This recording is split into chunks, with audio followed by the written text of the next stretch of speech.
Halo marketing antusias, bertemu kembali dengan saya Erwin Eka dari Indonesian Hypnosis Association, dan di kesempatan kali ini ya, seperti biasa saya akan membawakan video seputar hypno marketing ya.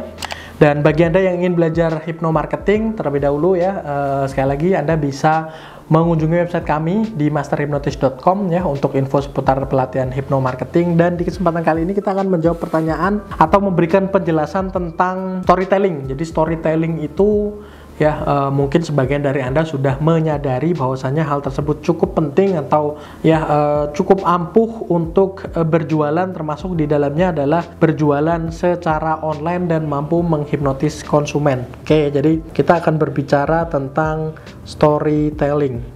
Nah, storytelling atau bercerita, banyak orang yang merasakan kesulitan untuk melakukan storytelling ini ya, karena mungkin keterbatasan komunikasi atau mungkin kebiasaan mereka yang cenderung menyendiri.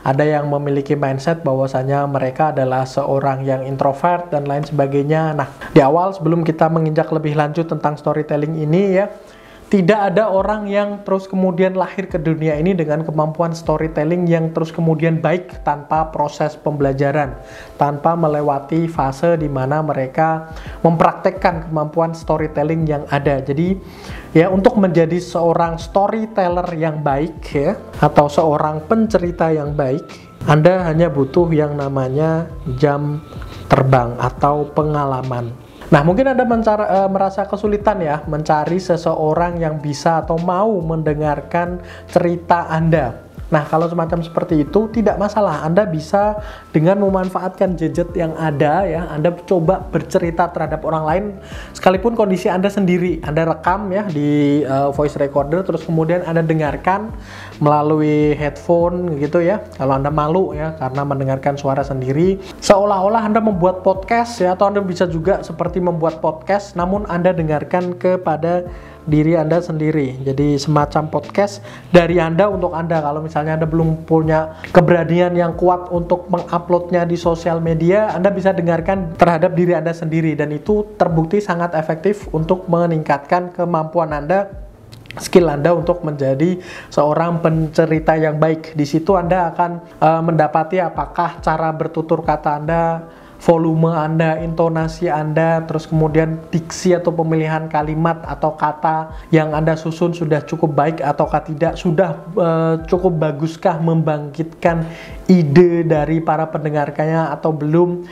Demikian halnya juga untuk belajar ya, Anda bisa mencari referensi ya, mungkin sekarang banyak sekali ya di YouTube, di Spotify dan lain sebagainya, para storyteller tersebut atau pencerita-pencerita tersebut. Anda bisa belajar dari mereka ya, Anda amati ya kelebihan dan kekurangan masing-masing, Anda buat ya hal yang baik untuk Anda aplikasikan terhadap diri Anda masing-masing, dan yang buruk tentu saja ditinggalkan, seperti itu. Nah, itu sedikit tentang bagaimana menjadi storyteller. Terus kemudian kaitannya ya tentang storytelling ya dengan penjualan ya. Penjualan dalam hal ini ya berkaitan dengan pertanyaan tersebut adalah pertanyaan berkaitan dengan online. Nah, dalam penjualan online ini ya, storytelling juga sangat efektif. Jadi bentuknya bisa berupa teks dan juga bisa berupa video atau video teks ya, gabungan di antaranya.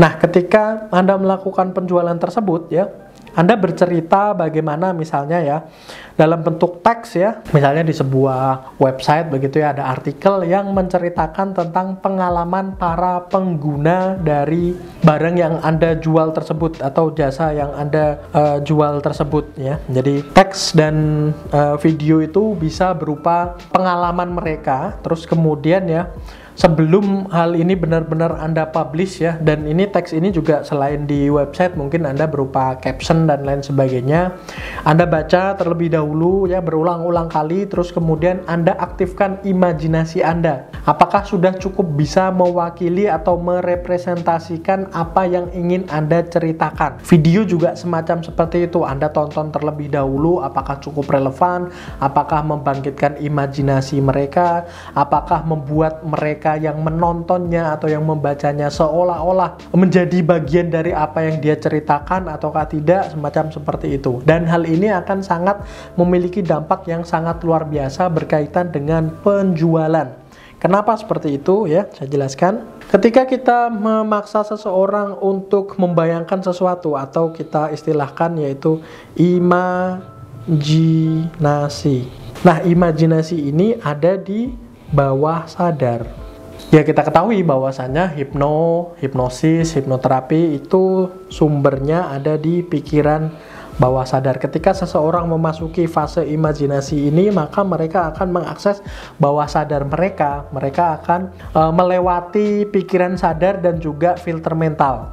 Ya, dengan semacam seperti itu ya, banyak sekali yang bisa ditimbulkan dari imajinasi ini. Ya, jadi beberapa hal yang berkaitan dengan imajinasi ketika mulai aktif maka bisa Anda manfaatkan, misalnya berkaitan dengan penjualan. Seseorang ya memutuskan segala sesuatu itu di bawah sadar. Seseorang misalnya memiliki keyakinan atau belief itu juga di bawah sadar. Ya, jadi seseorang bisa menjadi yakin terhadap produk yang Anda tawarkan, jasa yang ingin mereka gunakan. Mereka akan merasa bahwasanya Anda adalah perusahaan yang bonafit, misalnya Anda adalah perusahaan yang tidak ecek-ecek, Anda adalah perusahaan yang profesional dan lain sebagainya. Itu semuanya letaknya di bawah sadar. Inilah kenapa kita menekankan pentingnya storytelling yang mengakibatkan atau menimbulkan efek imajinasi dan akan mampu untuk memasuki bawah sadar. Dan bawah sadar ini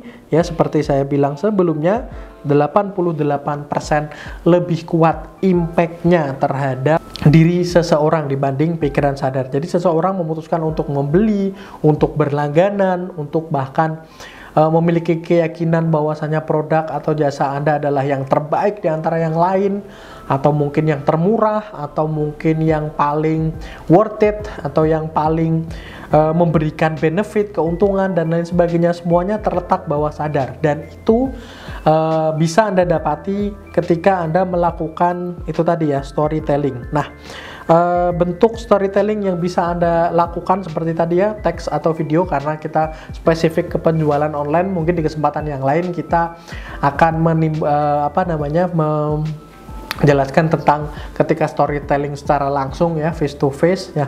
Yang perlu diperhatikan ya ketika Anda melakukan storytelling tersebut dalam bentuk teks ataupun video, pastikan ya storytelling tersebut relevan terhadap nanti target market Anda. Jangan terus kemudian menceritakan tentang pengalaman seseorang dalam mengunjungi suatu daerah yang belum tentu mereka bisa kunjungi, dan Anda pastikan sesuai dengan target marketnya, semacam seperti itu. Terus kemudian yang selanjutnya ya, selain relevan, Anda pastikan juga masuk akal. Antara relevan dan masuk akal ini suatu hal yang saling berkesinambungan. Jadi jangan melakukan suatu bentuk sekalipun ini cerita ya, dan banyak sekali iklan-iklan yang merupakan cerita fiktif ya, dilakukan bentuk hiperbola atau ada katakanlah improvisasi dalamnya, namun pastikan itu tetap masuk akal, semacam seperti itu. Terus kemudian melibatkan emosi di situ ya. Jadi storytellingnya menimbulkan emosi ya, dan ini cukup penting supaya bisa benar-benar tadi imajinasi itu bisa terbentuk. Emosi di sini merupakan perasaan ya, jadi bisa berupa rasa senang, rasa sedih, rasa kangen, rasa rindu, rasa cinta, dan lain sebagainya, seperti itu. Oke ya, saya rasa itu tentang storytelling. Jadi betapa pentingnya, terus cara pembelajarannya secara simpel tadi ya, terus kemudian kenapa dia bisa memiliki efek terhadap penjualan, dan juga apa saja yang perlu diperhatikan tentang storytelling ya, tentang relevansinya, tentang masuk akalnya, dan juga tentang emosi yang harus ada di dalamnya. Semoga bermanfaat bagi Anda sekalian. Jangan lupa like, komen, dan share, serta subscribe, dan sampai bertemu kembali di video-video kita berikutnya.